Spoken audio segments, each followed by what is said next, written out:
कैमरे पर बेइज्जत हो गए बिलावल। आज सियासी टेस्ट ट्यूब बेबी ने कहा है कि पहलगाम आतंकी हमले के बाद भारत में मुस्लिमों को टारगेट किया जा रहा है, जिस पर विदेशी मुस्लिम पत्रकार ने सवाल उठाए। उन्होंने कहा कि भारत के ऑपरेशन सिंदूर की ब्रीफिंग की अगुवाई तो एक मुस्लिम अधिकारी ने की थी। इस पर बिलावल भुट्टो कुछ बोल ही नहीं पाए। Let me start with a statement you made to demonize Muslims in India. Sir, I have watched the briefings on both sides, and as far as I recall, there were Muslim Indian military officers who were conducting the briefing on the Indian side. ये शख्स कोई और नहीं बल्कि पाकिस्तान के विदेश मंत्री बिलावल भुट्टो हैं। शहबाज शरीफ साहब ने एक हाई प्रोफाइल डेलीगेशन जो है पार्लियामेंटेरियंस का वो तश्कील दिया है, वो बनाया है और उसमें उसको लीड करेंगे बिलावल भुट्टो जरदारी। जब बारिश आता है तो पानी आता है, जब ज्यादा बारिश आता है तो ज्यादा पानी आता है। बात हम कर रहे हैं इस वक्त बिलावल भुट्टो जरदारी साहब, जो उन्होंने एक चीज को माना है और उसका इतराफ किया है, वो है जी पाकिस्तान का फेलियर। पत्रकार ने बताया, उस पत्रकार का हिंदुस्तान से कोई वास्ता नहीं है। ऑपरेशन सिंदूर की ब्रीफिंग खुद एक मुस्लिम अधिकारी ने की, वो कह रहा है मुस्लिम पत्रकार, और भुट्टो उसके बाद सन चुप। वो वाला मुद्दा जिसके ऊपर किसी जमाने में पाकिस्तान बड़ा फ्रंट फुट पे आके होता था, लेकिन आज वो बैक फुट पे कैसे चला गया। हर हर महादेव, जय सनातन, जय हिंद। दोस्तों स्वागत है आपका जेके रिएक्ट चैनल की एक और रिएक्शन वीडियो में। दोस्तों भारत ने अपना एक डेलीगेशन भेजा है जो पूरे वर्ल्ड में जाकर, तमाम कंट्रीज में जाकर पाकिस्तान को एक्सपोज कर रहा।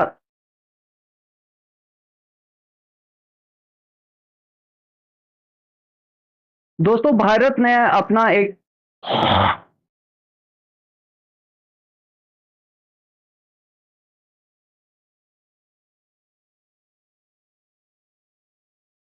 हर हर महादेव, जय सनातन, जय हिंद। दोस्तों स्वागत है आपका जेके रिएक्ट चैनल की एक और रिएक्शन वीडियो में। दोस्तों भारत से पिटने के बाद, भारत से ठुकाई करवाने के बाद पाकिस्तान जिस तरीके से बौखलाया हुआ है, जिस तरीके से प्रोपोगेंडा करने में लगा हुआ है, इस प्रोपोगेंडा को ध्वस्त करने के लिए, पाकिस्तान की असलियत सामने लाने के लिए और पाकिस्तान को पूरी दुनिया में एक्सपोज करने के लिए प्रधानमंत्री नरेंद्र मोदी जी द्वारा एक डेलीगेशन पूरी दुनिया में भेजा गया है, जो तमाम देशों में जाकर पाकिस्तान की हकीकत बयां कर रहा है, पाकिस्तान को एक्सपोज कर रहा है, किस तरीके से पाकिस्तान एक आतंक का गढ़ बन चुका है, किस तरीके से तमाम जो जिहादी मानसिकता के आतंकवादी हैं, जो टेररिस्ट हैं, जो भले ही यूएन डेजिग्नेटेड टेररिस्ट हो या ग्लोबल टेररिस्ट हो या फिर इंडियन वांटेड टेररिस्ट हो, किस तरीके से तमाम इस तरह के टेररिस्ट पाकिस्तान में मौजूद हैं। इस चीज को एक्सपोज करने के लिए ये डेलीगेशन तमाम कंट्रीज में विजिट कर रहा है और पाकिस्तान को एक्सपोज कर रहा है। पाकिस्तान की जो कायराना करतूतें हैं उन्हें दुनिया के सामने रख रहा है। तो इसके काउंटर में पाकिस्तान ने भी एक डेलीगेशन भेजा है, जिसे लीड कर रहे हैं पाकिस्तान की बिल्लो रानी, यानी कि पाकिस्तान का बिलावल भुट्टो जरदारी। पाकिस्तान की किस तरीके से पूरी दुनिया में फजीहत होती है ये तो हम सभी जानते हैं। पाकिस्तान का मजाक बनाया जाता है, पाकिस्तान के हुक्मरानों का मजाक बनाया जाता है, पाकिस्तान के जो so called failed marshal Asim Munir है उनका मजाक बनाया जाता है। अब पाकिस्तान के इस डेलीगेशन को लीड करने वाले बिल्लो रानी यानी कि बिलावल भुट्टो जरदारी का भी इसी तरीके से मजाक बनाया जा रहा है। उन्होंने खुद ही अपनी फजीहत करवा ली है। ऐसा क्या हुआ है कि पाकिस्तान को मुंह की खानी पड़ी और पाकिस्तान द्वारा भेजे गए इस डेलीगेशन की इतनी बदनामी, इतनी बेइज्जती हो रही है, जानेंगे आज की वीडियो में। दोस्तों अगर चैनल पर नए हैं तो चैनल को सब्सक्राइब करें, बेल आइकन दबाना ना भूलें। दोस्तों बने रहिएगा वीडियो में अंत तक। चलिए वीडियो को शुरू करते हैं। हमारे प्राइम मिनिस्टर शहबाज शरीफ साहब ने एक हाई प्रोफाइल डेलीगेशन जो है पार्लियामेंटेरियंस का वो तश्कील दिया है, वो बनाया है और उसमें उसको लीड करेंगे बिलावल भुट्टो जरदारी। जी हाँ, बिलावल भुट्टो जरदारी उस डेलीगेशन को लीड करेंगे और डिफरेंट कंट्रीज में जाकर ये बताएंगे कि जी भारत ने हमारे ऊपर अटैक कर दिया। अच्छा, भारत ने हमारे ऊपर अटैक कर दिया, भारत ने हमारी बिल्डिंग्स तोड़ दी, हमारे बंदे मार दिए। लेकिन बिलावल साहब, जब कोई आपसे ये पूछेगा कि भारत ने ऐसा क्यों किया, क्या ऐसे ही बैठे बैठे भारत के पेट में गोले उठे और चलो बेकार बैठे, खाली बैठे, कोई काम करने को नहीं है, टीवी पे भी कुछ नहीं आ रहा, तो ऐसा करते जाके पाकिस्तान में जो है ना मिसाइल्स फेंक कर आ जाते हैं। यकीनन ऐसा तो नहीं हुआ होगा ना। आप फिर ये तैयारी करके भी जाइएगा कि जब लोग आपसे ये कहेंगे कि जो भारत ने आपके ऊपर अटैक किया है, तो भारत तो ये कह रहा है कि वहां पर टेरर कैंप्स थे और वहां पे मसूद अजहर और दाऊद इब्राहिम और हाफिज सईद और इस किस्म के लोग रहा करते हैं और ये वो लोग हैं जिन्होंने भारत में कई बार अटैक करवाए हैं, कई बार भारत में जिसे कहते हैं कहकर, नाम लेकर, बताकर अटैक किए, चाहे वो पुलवामा हो, चाहे वो उड़ी हो, चाहे वो पठानकोट हो, चाहे वो मुंबई अटैक्स हो। तो फिर इस सिलसिले में आप क्या कहेंगे? आपके पास तो एक यही बात होगी ना, जो अभी हुआ है, यानी पहलगाम का जो अभी एक अटैक हुआ है, क्या ये बता सकेंगे कि इससे पहले जब बार बार भारत ने आपसे बात की, बार बार भारत ने आपको बताया कि जी आपके यहाँ मुंबई अटैक वाले आपके यहाँ हैं, उड़ी वाले आपके यहाँ हैं, पुलवामा वाले आपके यहाँ हैं, पठानकोट वाले आपके यहाँ हैं, और आपके यहाँ से तो उन्होंने आईएसआई वालों को बुलाया भी था और वहां पे कहा था कि जी यहाँ पर आके चेक कर लीजिए, लेकिन उसके बाद भी कोई रिजल्ट नहीं निकला और आप जो है हाथ झाड़कर आ गए और आपने कहा कि नहीं जी हमारे यहाँ से कुछ, हमारे यहाँ तो कोई टेररिस्ट रहता ही नहीं है। ये बात तो इस वक्त के डिफेंस मिनिस्टर साहब का भी कहना है। एक तरफ तो ये साहब कहते हैं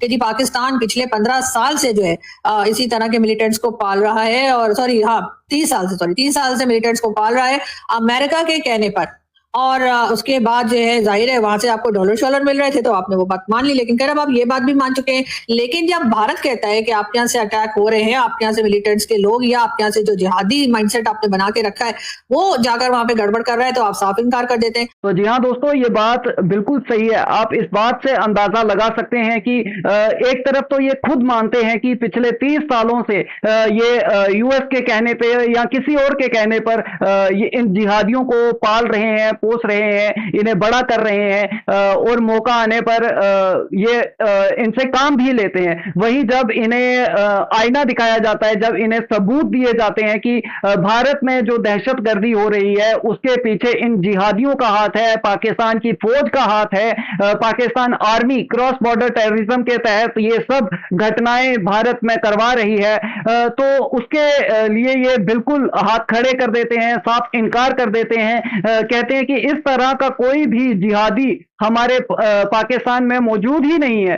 तो आप यहां से अंदाजा लगा सकते हैं कि पाकिस्तान की पूरी कौम, पूरा पाकिस्तान कितना बड़ा दोगला है। ये इतने बेगैरती, जाहिल, बदतमीज लोग हैं कि इतना झूठ बोलते हैं, इतना झूठ बोलते हैं कि पूरी दुनिया इनकी हकीकत जानती है, लेकिन फिर भी ये डिनायल मोड ऑन करके बैठे रहते हैं, हर चीज को डिनाई करते हैं। अगर ये तमाम जिहादी जिन्हें यूएन ने भी जो है टेररिस्ट घोषित किया है, कुछ तो ऐसे हैं जिन्हें ग्लोबल टेररिस्ट घोषित किया गया है, इंडिया की तरफ से वांटेड टेररिस्ट घोषित किया गया है, ये तमाम जो इस तरह की सोच के लोग हैं या इस तरह के आतंकवादी टेररिस्ट जिहादी जो हैं, ये पाकिस्तान में मौजूद हैं, और वक्त वक्त पर पाकिस्तान से ही इनके सबूत भी मिलते हैं। कहीं ये रैलियां कर रहे हैं, कहीं ये तकरीरें कर रहे हैं, कहीं ये स्टेज शेयर कर रहे हैं, कहीं पाकिस्तानी हुक्मरानों के साथ ये नजर आते हैं, कहीं पाकिस्तानी जर्नलों के साथ ये जो है स्टेज पर बैठे नजर आते हैं।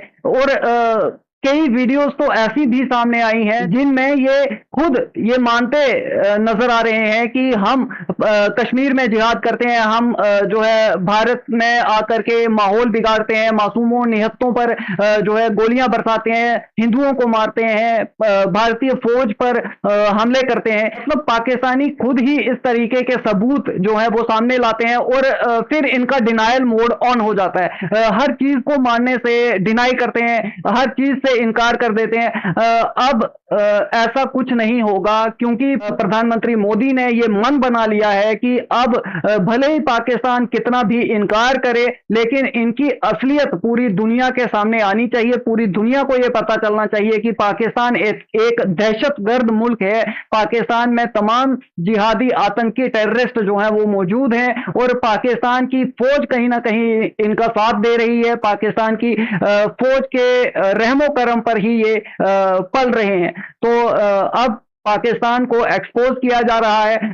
जैसे कि हमने पहले देखा था कि पाकिस्तान को FATF की ग्रे लिस्ट में रखा गया था। अब भारत फिर से ये कोशिश कर रहा है कि दोबारा से पाकिस्तान को FATF की ग्रे लिस्ट में डलवाया जाए, और जो इन्हें भीख पूरी दुनिया से मिल रही है, IMF से मिल रही है, चाइना से मिल रही है, तो कहीं ना कहीं IMF पर, चाइना पर दबाव बनाया जाए। इस आतंकिस्तान को, इस भिखारिस्तान को जो पैसा दे रहे हैं उस पर कहीं ना कहीं रोक लगे, क्योंकि जो भी पैसा पाकिस्तान को मिलता है वो कहीं ना कहीं इन जिहादियों तक ही पहुंचता है, और ये जिहादी साजिशें करते हैं। ये भारत में या पूरी दुनिया में जो हमले हो रहे हैं उनको अंजाम देते हैं। वो वाला मुद्दा जिसके ऊपर किसी जमाने में पाकिस्तान बड़ा फ्रंट फुट पे आके होता था, लेकिन आज वो बैक फुट पे कैसे चला गया? क्या वजूहात हो सकती है? और क्या अब जो कश्मीर इशू जिसकी हम बात करते हैं, यानी पाकिस्तान बात करता है, पाकिस्तान की गवर्नमेंट बात करती है, या पाकिस्तान का फॉरेन ऑफिस बात करता है, क्या दुनिया का कंसर्न है या नहीं? मुझे लगता है कि शायद अब दुनिया, आई थिंक सो, बल्कि ये बात दिन ब दिन बड़ी क्लियर होती जा रही है कि दुनिया अब कश्मीर के हवाले से बहुत ही कम बात करती है।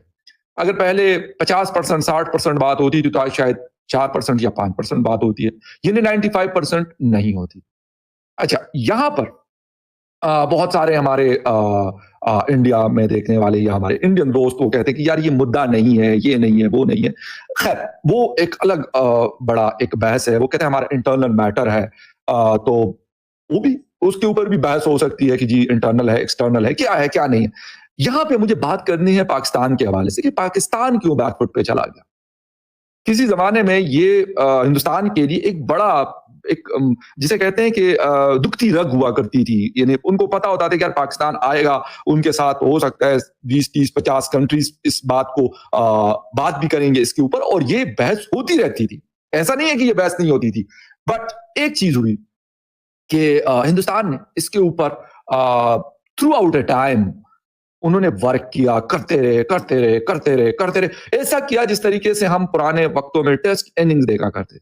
मैं आज की एग्जांपल इसलिए नहीं देता कि अब वो बहुत लंबी इनिंग जो है बहुत कम हमें देखने को मिलती है, स्पेशली जो मॉडर्न टेस्ट क्रिकेट है इसमें कम होता है। इतना लंबा कोई नहीं खेलता जो ट्रिपल सेंचुरी और ब्रायन लारा की तरह 475 और मतलब इस तरह के इनिंग जो है अब हमें नहीं मिलती ये चीजें। तो वो वाली टेस्ट इनिंग जो ब्रायन लारा और या राहुल द्रविड़ और या मोहम्मद यूसुफ या इंजमाम उल हक वो खेला करते थे, उस तरह की इनिंग के लिए इंडिया क्रीज पे खड़ा रहा, बॉलें रोकता रहा, जहां पे उनको बॉल लूज मिल गई उसके ऊपर उन्होंने शॉट मार के चौका भी लगा दिया, और लूज बॉल मिल गई वहां पे चक्का भी मार दिया। तो चलिए दोस्तों, वीडियो खत्म हो चुकी है और बिल्कुल सही बात है, पाकिस्तान का कोई भी प्रोपोगेंडा टिक नहीं पा रहा है, पाकिस्तान का कोई भी झूठ चल नहीं पा रहा है। तो ये सोचने वाली बात है कि ऐसा क्या हो गया कि पाकिस्तान को हर जगह मुंह की खानी पड़ रही है। दोस्तों, हमने देखा है कि पहले भी जो सरकारें भारत में रही हैं वो किस तरीके से डॉजियर खेलती रही, किस तरीके से सिर्फ और सिर्फ जो है बातचीत होनी चाहिए, इस तरीके से इस मसले का हल होना चाहिए, ऐसे होना चाहिए, वैसे होना चाहिए। वो काम कम करते थे और बातें ज्यादा करते थे। अब कहीं ना कहीं जो मौजूदा सरकार है भारत की, भले ही 100 खामियां होंगी इस सरकार में भी, मैं इससे इनकार नहीं कर रहा हूं कि इस सरकार में कोई खामियां नहीं है, ये सरकार बहुत ही बेहतर है या इससे बढ़िया तो कुछ हो नहीं सकता, मैं ऐसा हरगिज नहीं कह रहा। 100 खामियां हम इस सरकार में भी निकाल सकते हैं, लेकिन वही बात की जाए पाकिस्तान के हवाले से, चाइना के हवाले से, तो कहीं ना कहीं इस सरकार ने, इस मौजूदा सरकार ने मुंह तोड़ जवाब दिया है पाकिस्तान को, मुंह तोड़ जवाब दिया है चाइना को। मतलब कोई भी ऐसा प्रोपोगेंडा, कोई भी ऐसा नरेटिव, भले ही 2 दिन पाकिस्तान का नरेटिव, झूठा नरेटिव चल रहा हो, तीसरे दिन पाकिस्तान से ही उसके खिलाफ आवाजें उठना शुरू हो जाती हैं। तो कहीं ना कहीं ये देखा जाए तो भारत सरकार इसके लिए अच्छा काम कर रही है। पाकिस्तान के तमाम जो नरेटिव हैं, जो प्रोपोगेंडा है, उन्हें ध्वस्त किया जा रहा है। और कहीं ना कहीं दोस्तों इसका कारण ये भी है कि आज सोशल मीडिया का दौर है, आज डिजिटल इरा है, तो किसी का भी झूठ जो है ज्यादा देर टिक नहीं पाता, फैक्ट चेक हो जाते हैं, सैटेलाइट इमेजेस आ जाती हैं। पाकिस्तान से ही हमने देखा कि इस ऑपरेशन सिंदूर के दौरान किस तरह की वीडियोस पाकिस्तानी ही बना रहे थे, रो रहे थे, बिलख रहे थे, और कहीं ना कहीं अपनी फौज को, अपनी सरकार को, अपने हुक्मरानों को गालियां दे रहे थे। वहीं हमने कुछ दिनों बाद देखा, जैसे ही सीज फायर हुआ तो यही लोग जो कल तक वीडियोस बना रहे थे और अपने हुक्मरानों को, अपनी फौज को गालियां दे रहे थे, वही सेलिब्रेट करते नजर आए, वही फेक सेलिब्रेशंस कर रहे थे, अपने आर्मी का उत्साह बढ़ा रहे थे। तो पूरी दुनिया ने देखा किस तरीके से पाकिस्तान झूठ, प्रोपोगेंडा, फेक नैरेटिव किस तरीके से बनाता है। तो पूरी दुनिया ये समझने लगी कि अगर पाकिस्तान की तरफ से कुछ क्लेम किया जा रहा है तो उसका पहले फैक्ट चेक होना चाहिए, और वैसा ही होता हुआ नजर भी आ रहा है। हाँ, पाकिस्तान के प्रोपोगेंडा को या पूरी दुनिया का जो नैरेटिव चल रहा है इंडिया को लेकर, ऐसा नहीं है कि पूरी दुनिया ही इंडिया के हक में बात कर रही है या इंडिया के साथ खड़ी नजर आ रही है। तो हर तरह के लोग मौजूद हैं, इंडिया का साथ देने वाले भी मौजूद हैं और पाकिस्तान का साथ देने वाले भी मौजूद हैं। तो उन तमाम दुश्मनों को काउंटर करने के लिए भारत सरकार को और बेहतरी से काम करना चाहिए, इनके प्रोपोगेंडा को ध्वस्त करने के लिए और बेहतर काम होना चाहिए, ताकि अगर पाकिस्तान की तरफ से या किसी भी दुश्मन की तरफ से कोई फेक नैरेटिव चलाया जाता है, कोई प्रोपोगेंडा किया जाता है, तो उसे उसी वक्त काउंटर किया जाए, उसे ध्वस्त किया जाए। ऐसा हमारी सरकार को भी कदम उठाने चाहिए, जैसा कि हमने इस ऑपरेशन सिंदूर के बाद देखा कि इंटरनेशनल मीडिया में भी पाकिस्तान को एक्सपोज किया गया, और ये सब कुछ इंडियन जो जर्नलिस्ट हैं या इंडियन एक्सपर्ट्स हैं उनकी तरफ से नहीं किया गया, बल्कि ये इंटरनेशनल जर्नलिस्ट हैं उनके द्वारा पाकिस्तान को एक्सपोज किया गया, पाकिस्तान की हकीकत इंटरनेशनल मीडिया में दिखाई गई। तो कहीं ना कहीं इस तरीके का काम जो है होना चाहिए, और तमाम भारत के दुश्मनों को मुंहतोड़ जवाब दिया जाना चाहिए।